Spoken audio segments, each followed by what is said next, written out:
शहर वालों राम राम। अरे भाई, आप शहर में रह रहे हो, कभी गांव तो आओ भाई, गांव की सैर करो हैं। और गांव की हवा बहुत अच्छी है। अब मैं बताता हूँ कि आपने ये कभी देखा ही नहीं होगा। ये क्या है? देखा है? शहर वाले जानते ही नहीं होंगे ये क्या है। ये बहुत बेहतरीन चीज़ है।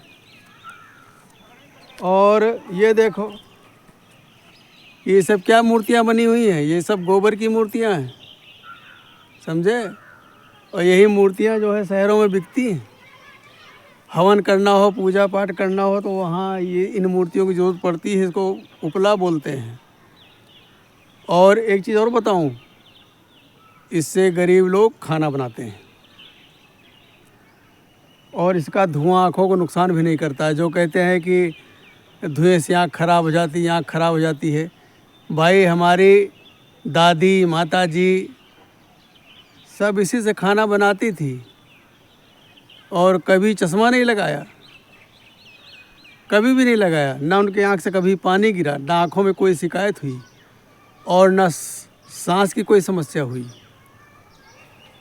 तो ये सब आपको गांव में देखने को मिलेगा। एक बार आइए आप गांव में, गोबर का दर्शन कीजिए। और गोबर आजकल बहुत मुश्किल से देखने को मिलता है, क्योंकि वो गौ माता धीरे धीरे ख़त्म होती जा रही हैं। अब गौ माता को कोई रखता नहीं है, चाहे गांव हो चाहे शहर हो। उसका कारण है कि गौ माता को हम रख तो लेंगे, लेकिन बाद में हम उनको जब दूध देना बंद कर देंगे, फिर उनको हम लेकर कहाँ जाएंगे। तो आखिरी में उनको खोल करके भगाना ही पड़ता है भाई। तो इसलिए जो है वो कोई गाय वाय रखता नहीं है। भैंस वगैरह रखती हैं, लेकिन भैंस का क्या है कि भैंस का गोबर इतना शुद्ध नहीं होता है। हालांकि भैंस भी गोबर देती है, लेकिन वो गोबर इतना शुद्ध नहीं होता है जितना गऊ का गोबर शुद्ध होता है। तो ये सारे गऊओं का गोबर है, उसी से बने हुए उपले हैं। और ये पूजा पाठ के लिए भी उत्तम है, खाना बनाने के लिए उत्तम है। मतलब ये सर्वोत्तम है। गाय का गोबर सर्वोत्तम है। तो आज हम चले आए हैं। अब देखो, ये सामने छोटा सा तालाब है, और ये कहने का छोटा सा तालाब है। इस समय ठंडी का मौसम है। इसमें अगर निकाली जाएंगे तो कम से कम नहीं तो 5 से 6 कुंटल मछलियाँ निकलेंगी। और कोई मछली जो है 3 पाव से लेकर के 1 किलो वज़न तक की इसमें मछली होंगी। और बड़े बड़े कछुए हैं, लेकिन ठंडी में सब नीचे तलेटी में बैठे हुए हैं। तो आप भाई आओ और गांव में घूमो। लोग चले जाते शिमला घूमने चले जाएं, कोई कहाँ चला जाएगा, कोई कहाँ चला जाएगा। अरे एक बार आओ और गांव में घूमो, गांव की आबो हवा देखो, गांव के लोगों से मिलो। और जो प्यार आपको गांव में मिलेगा ना, वो शहर में नहीं मिलेगा। शहर का हर आदमी होता है मतलबी। हर आदमी अपने मतलब से व्यवहार बनाता है, हर आदमी अपने से जान पहचान बढ़ाता है। लेकिन गांव में ऐसा नहीं। अगर आप गांव में आ गए भाई, शहर का आदमी अगर गांव में आ जाता है तो उसको बड़ा मान सम्मान मिलता है, और वो सोचते हैं कि भाई हमारे घर में भगवान आ गए। तो आइए, आपकी गांव में पूजा होगी। शहर में तो बहुत रहकर देख लिया। हमने भी 40-45 साल दिल्ली में गुजारे, लेकिन मैं बताता हूँ कि गांव की बात कुछ और भाई। सीधी सी बात, गांव में प्यार भरपूर है।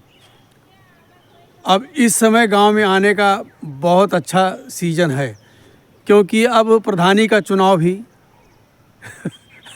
अब तारीख डिक्लेयर होने वाली है। तो उससे पहले जितने भी कैंडिडेट हैं, आप सब समझ लो कि फुल तैयारी में है, फुल एक्शन में है। किसको कहाँ तोड़ना है, किसको कहाँ फोड़ना है, किसको कहाँ जोड़ना है, किसको कहाँ से अलग करना है, अब सब उसी पर मंथन हो रहा है। अब जगह जगह मीटिंगें होगी, जगह जगह बैठकें होंगी। किसको कैसे घसीट कर लाना है, अपने पाले में मिलाना है, और कौन हमारे पाले में गद्दारी कर रहा है उसको कैसे भगाना है। वो सब तोड़ फोड़ की राजनीति अब चालू होने वाली है। तो आप आइए भाई, शहरों का चुनाव देखा है आपने, हैं?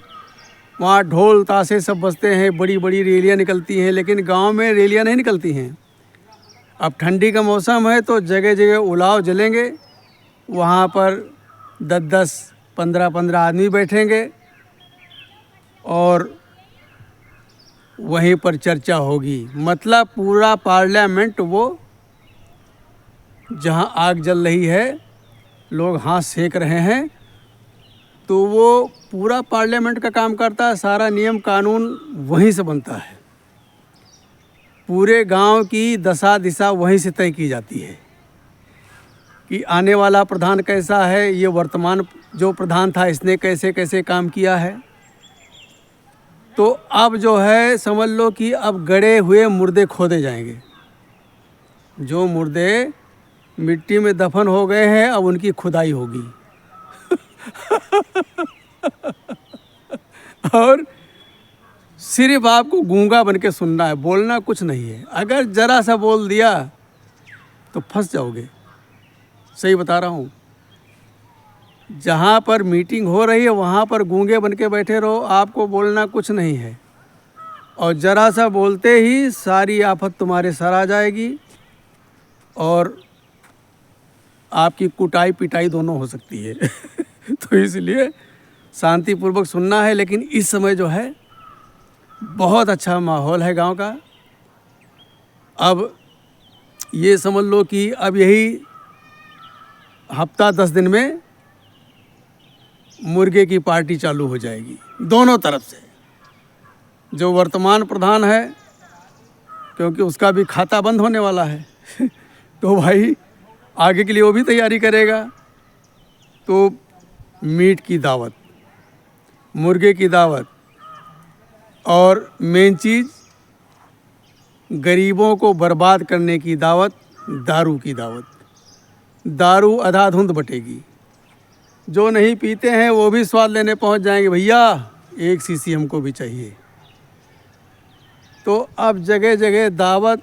अब ये देखो, ये बाग है, ये आम की बाग लगी हुई है। अब इसमें जगह जगह पर वो भंडारा चलेगा। मीट, मुर्गा, बकरा जो कुछ बन सकेगा वो अपना यहीं करेंगे। यहीं पर भीड़ जमघट लगेगी और उसके बाद में खा पी करके बोतल यहीं फेंक कर चले जाएंगे। तो उसके बाद में बाग के बोतल कौन हटाएगा? जिसका बाग है भाई अपना बोतल वो हटवाएगा। तो अब जो है यही सब होने वाला है। तो आप आइए, आप शहर से गांव आइए और गांव का आनंद लीजिए। और गांव का जो प्रधानी का चुनाव है ना, वो एमपी एमएलए के चुनाव से कम नहीं है। एमपी एमएलए का चुनाव करना तो भाई आसान है, लेकिन गांव की जो प्रधानी का चुनाव ना सबसे टफ है, सबसे टफ है। मतलब प्रधानी का चुनाव जीतना ये समझ लो कि लोहे के चने चबाने जैसा है। लोहे के चने चबाने जैसा है गांव के प्रधानी का चुनाव। अब जिसने कभी आपसे शिकायत नहीं किया होगा, उसके दरवाजे पर वोट मांगने जाओगे तो पहले तो वो दुनिया भर का आपको सुनाएगा कि भैया, मतलब आपसे ज़रा सी भी गलती हुई होगी तो उसको इतना बड़ा चढ़ा बना करके वो बताएगा कि आप कसूरवार नहीं है तो भी आपको कसूरवार ठहरा दिया जाएगा। तो आजकल यही चलेगा। अब जब तक ये प्रधानी का चुनाव हो नहीं जाएगा, फाइनल फैसला आ नहीं जाएगा, तब तक यही सब चलेगा। शिकायत, गिल्ला शिकवा, तुमने हमारे साथ ये किया था, तुमने हमारे साथ वो किया था, और हम तुम्हारे घर आए थे तो आपने हमको ये कहा था, वो कहा था। मतलब देश की कहानी अब गढ़ी जाएगी। क्योंकि भाई और फिर सुनना पड़ेगा। सुनना इसलिए पड़ेगा क्योंकि आपको चुनाव जीतना है। तो जब चुनाव जीतना है तो भैया जनता की बात सुननी पड़ेगी। और अब मैं बताऊं, आप कुछ भी कह लो, आपकी बात का कोई बुरा नहीं मानेगा। अब गांव का एक एक मतदाता समझ लो कि आहा, और मूछें ऐंठ कर घूमेगा। जिसकी ज़िंदगी में कभी धेला भर की पूँछ नहीं रही, अब उसकी इतनी लंबी पूँछ हो जाएगी कि जो देखो उसी की पूँछ खींचने में लग जाएगा। आ भाई इधर आ भाई इधर आ, तुझे ये कर देंगे, तुझे वो कर देंगे। और करता कौन है? कोई नहीं करता है भाई। अगर जनता का भला हो जाएगा तो हमको क्या मिलेगा? हैं भाई, प्रधानी के चुनाव में कम पैसा नहीं लगता है, बहुत पैसा लगता है। और हर किसी का पैसा लगाना बस की बात नहीं है। अब ये है कि जो मीट मुर्गा दारू में पैसा खर्च होता है वो तो होता ही होता है, लेकिन अब ज़माना है नगद का, नगद भी। और जनता भी चाहती कि भाई जो मिल जाए वही ले लो, बाद में क्या मिलना है। भाई जनता भी जानती है, जनता भी जानती है कि बाद में कुछ मिलना मिलाना है नहीं, तो अब जो मिल जाए वही ले लो, ऐंठ लो। तो भैया यही कहानी है। तो आप शहर वालों से हम यही कहेंगे कि आप हमारे गांव आइए और किसी भी गांव में जाइए। हर गांव में प्रधानी का चुनाव होने वाला है। तारीख समझ लो कि निकलने वाली है, किसी भी दिन तारीख का घोषणा हो सकता है। और सब तैयारी में लग चुके हैं। हमारे यहाँ तो भैया जगह जगह बैठकें चालू हो गई हैं, बैठकों का दौर चल रहा है। अब जो छोटे मोटे कार्यकर्ता थे अब वो बड़े हो गए हैं, क्योंकि 5 साल बीत गया ना, तो 5 साल में वो भी बड़े हो गए हैं। और जो कार्यकर्ता होते हैं ना, कुछ कार्यकर्ता तो ऐसे होते हैं कि उधर की पोल इधर भी देंगे और इधर की पोल उधर भी देंगे। मतलब उनके दोनों हाथ शुद्ध देसी घी में डूबे होते हैं। वो इधर भी खाएंगे उधर भी खाएंगे, और ना काम तुम्हारा करेंगे ना तुम्हारा, और ना काम उनका करेंगे। तुम्हारा भी काम बिगाड़ेंगे, उनका भी काम बिगाड़ेंगे, समझे।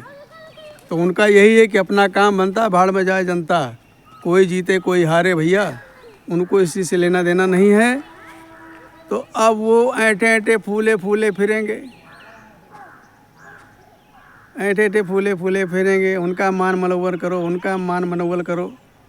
अब मान मनोवल का दौर शुरू हो गया है। ये है गांव की गंदी राजनीति।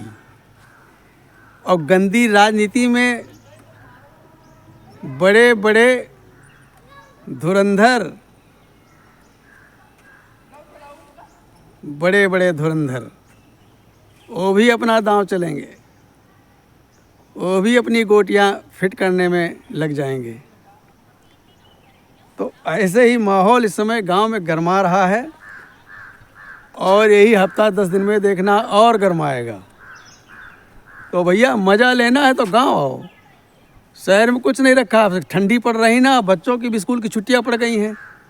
अब हफ्ता 10 दिन की छुट्टी पड़ी तो हफ्ता 10 दिन आकर के गांव में गुजारिए, और गांव से आपको बहुत कुछ सीखने को मिलेगा। बहुत कुछ सीखने को मिलेगा कि जो अपने सगे खून के हैं वो कैसे दुश्मन हो जाते हैं, अपने अपनों के ही दुश्मन हो जाते हैं ऐसी गंदी राजनीति में फंस के।